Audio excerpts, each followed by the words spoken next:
وداعيا إلى الله بإذنه وسراجا منيرا সুবহানাল্লাহ বলতে পারলেন না? এই যে আয়াত তেলাওয়াত করলাম, এটা কি মোল্লা না আল্লাহ? যেরকম না কা আল্লাহ পাকের। তা আল্লাহ পাক বলছেন আমার পক্ষ থেকে আমার হাবিব দুনিয়ার মানুষকে দাওয়াত দিবেন আমার দিকে আমার অনুমতি সাপেক্ষে। সুবহানাল্লাহ। ওয়াদাইয়ান ইলাল্লাহি বিইذনিহি, অনুমতি কার? আল্লাহ। তো কাজেই যারা দীর্ঘ 17 বছর 16 বছর অনুমতি দেওয়ার নামে কোরআন কারীম থেকে তোমরা আমাদেরকে বাধা প্রদান করেছিলে, জোরে বলেন ঠিক কিনা? তোমরা তোমাদের অনুমতি ছাড়া কোরআনের মাহফিল হওয়া যাবে না, তোমাদের অনুমতি ছাড়া বক্তা দাওয়াত দেওয়া যাবে না, সিলেক্ট করা যাবে না, কোন বক্তা আনা হবে, কোন মসজিদে কোন বয়ান করতে হবে আগে থেকেই তোমরা লিখে দিয়েছো। আর আমরা বর্তমানে দেখতে পাচ্ছি যাদেরকে তোমরা অনুমতি দিয়ে নিষিদ্ধ করে রেখেছিলে, অনুমতি না দিয়ে এখন তাদেরকে আল্লাহ পাক সুদিন এনে দিয়েছেন। আর তোমরা কোরআনকে আটকে রেখেছিলে, নিষিদ্ধ করেছিলে, আল্লাহ পাক তার বিপ্লবী আন্দোলনের মাধ্যমে তোমাদেরকে নিষিদ্ধ করে দিয়েছেন। জোরে বলেন ঠিক কিনা? আজকে তারা আমার দেশে আসার কোনো অনুমতি নাই। আমাদেরকে বলা হতো আমরা নাকি ভারতের দালাল। কথা কন তো, আমরা কি তাদের অত্যাচারে অতিষ্ঠ হইয়া ভারতে গিয়ে আত্মগোপন করেছি? আমরা কি ভারতে পালাইছি? যারা আমাদেরকে ভারতের দালাল বলতা তাদের আশ্রয় আজকে ভারতে হয়েছে। এটাই প্রমাণ করে কোরআনওয়ালারা ভারতের দালাল নয়, তোমরাই হলে ভারতের রাজাকার এবং ভারতের দালাল। জোরে বলেন ঠিক কিনা? প্রয়োজনে আরো একটা যুদ্ধ হবে, প্রয়োজনে জিহাদ হবে, গণ অভ্যুত্থান হবে, বিপ্লব হবে। সেই বিপ্লবের মাধ্যমে আমরা বাংলার জমিনে কোরআন কারীমকে রাষ্ট্র ক্ষমতায় দেখতে চাই। আপনারা কি চান? কারা কারা চান? স্লোগান দিয়ে দুহাত উঁচু করে দেখান।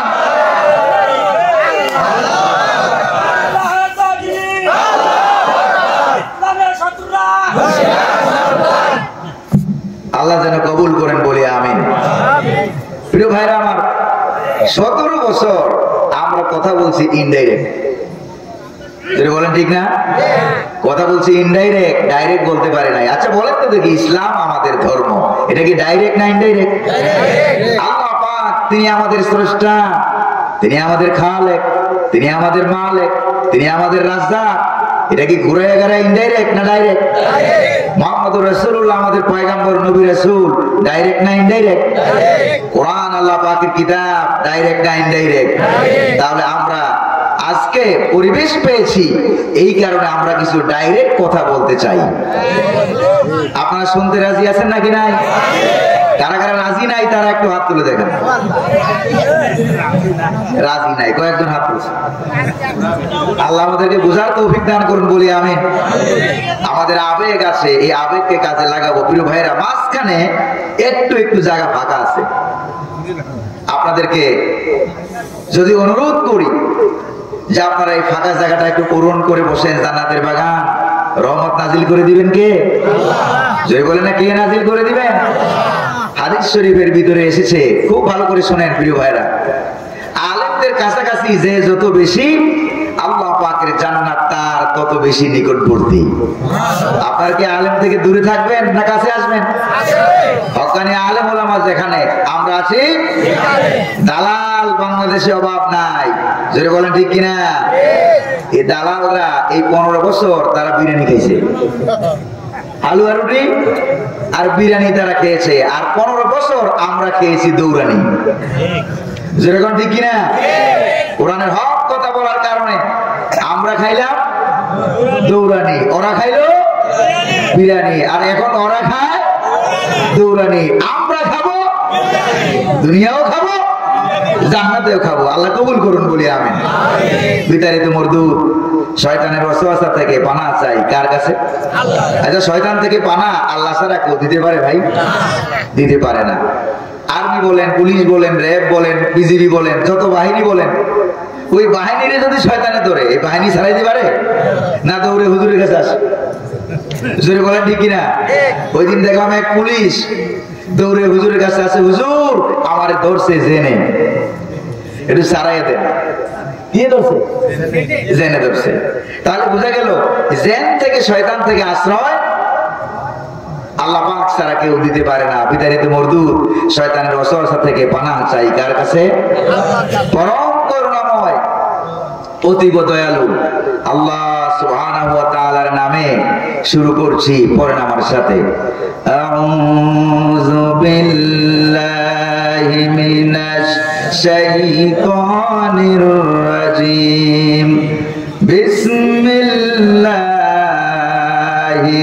রাহমানির রাহিম। ওয়াজাআ মিন আকসাল মাদিনাতি রাজুলুন ইয়াসআ ক্বালা ইয়া কওমি ইত্তাবিউল মুরসালিন ইত্তাবিউ মান লা ইয়াসআলুকুম আজরান ওয়া হুম মুহতাদুন ওয়া মা লিয়া লা আ'বুদুল্লাযী ফাতারানি ওয়া ইলাইহি তুরজাউন। কোরআন কারীমের 36 নম্বর সূরা। বলেন তো দেখি বুদ্ধি করে এই সূরাটার নাম কি? আরেকটু জোরে বলেন। সূরা ইয়াসিন। এই সূরার আয়াত সংখ্যা 83, রুকুর সংখ্যা 5। নবী করিম সাল্লাল্লাহু আলাইহি ওয়াসাল্লামের মক্কা শরীফে থাকাকালীন সময়ে যখন আবু জাহেল মারধর করছিল, সাহাবায়ে কেরামকে মারা হচ্ছিল, মুহাম্মদুর রাসূলুল্লাহকে মারা হচ্ছিল, জেলখানার ভিতরে 2.5 বছর 3 বছর পর্যন্ত আটকিয়ে রাখা হয়েছিল। জোরে বলেন ঠিক কিনা? সেই অবস্থায় সাহাবায়ে কেরাম ব্যবসা বাণিজ্য হারাম, বাড়িঘর হারাম। সেই অবস্থায় সাহাবায়ে কেরামদেরকে সান্ত্বনা দেওয়ার জন্য আল্লাহ পাক সূরা ইয়াসিনের এই ঘটনা নাজিল করলেন, যেই ঘটনার আয়াত থেকে আমি আপনাদের সামনে তেলাওয়াত করেছি। এই ঘটনা নাজিল করে আল্লাহ পাক তার হাবিবকে আর সাহাবায়ে কেরামদেরকে বুঝাইয়া দিলেন, আজীবন মার খাওয়া লাগবে না। এই দিন দিন নয়, আরো দিন। সুবহানাল্লাহ। 15 বছর পরে হোক, 30 বছর পরে হোক, 70 বছর পরে হোক, আরো দিন আছে।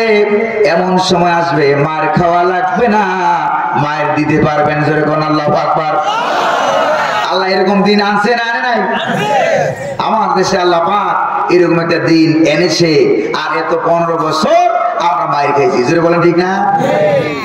প্রিয় ভাইরা আমার, ইসলাম কি আজীবন মার খায় না মাঝে মাঝে মার দেওয়াও লাগে? যেরকম দেওয়া লাগে না? জিন শয়তান কাউকে আক্রমণ করলো, দোয়া পড়বেন, কালাম পড়বেন, আয়াতুল কুরসি, সূরা নাস, ফালাক, ইয়াসিন, এগুলি পড়ে উলামায়ে কেরাম জারফুক করে ফু দেয়, শয়তান দৌড়ে পালাই যায়। ঠিক না ভাই? আর আমার মরহুম বাবা বলেছিলেন, আল্লাহ পাক বাবার কবরকে বেহেশতের বাগান বানায় দিন, বলি আমিন। তিনি আমাকে বলেছিলেন যে বাবা, যদি জিন শয়তান আক্রমণ করে দোয়া কালাম করে ফু দিলে এটা চলে যায়, আর মানুষ শয়তান যাকে আক্রমণ করে তাকে গোটা কোরআন 30 পারা পরে ফু দিলেও কোনো লাভ হয় না। তার জন্য ডান্ডা লাগে। যদি বলেন কি লাগে? ডান্ডা লাগে, মিছিল লাগে, মিটিং লাগে, হরতাল লাগে, বৈষম্য বিরোধী আন্দোলনের মাধ্যমে এক লাফে পালাইয়া মামু বাড়ি দিল্লি গিয়ে পড়ছে। জোরে কোন ঠিক কিনা? এই যে এটা করলো, কারণ যেমন কুকুর তেমন এমন ভাবে বসছিল, মনে হয় যেন মরার আগে আর সারাসারি নাই, মনে হয় যেন মরবেই না। জোরে বলেন ঠিক না ভাই? এবার দেখেন আল্লাহ পাক সূরা ইয়াসিনের এই ঘটনা নাজিল করার মাধ্যমে বুঝিয়ে দিলেন। সূরা ইয়াসিন একবার পড়বেন অন্তর থেকে, দিল থেকে, মন থেকে। আল্লাহ পাক তার নবীজি বলেছেন যে আপনার আমল নামায় আমলে আল্লাহ পাক 10 খতম কোরআন দেওয়ার সওয়াব নামায় আমলে লিখে দিবেন। সকালবেলা বিকেল বেলায় পড়বেন। আর মনুষ্য ব্যক্তি মৃত্যু সজ্জায় শায়িত ব্যক্তির সামনে বসে কেউ যদি সূরা ইয়াসিন পড়ে, নবীজি কি বলছেন দেখেন।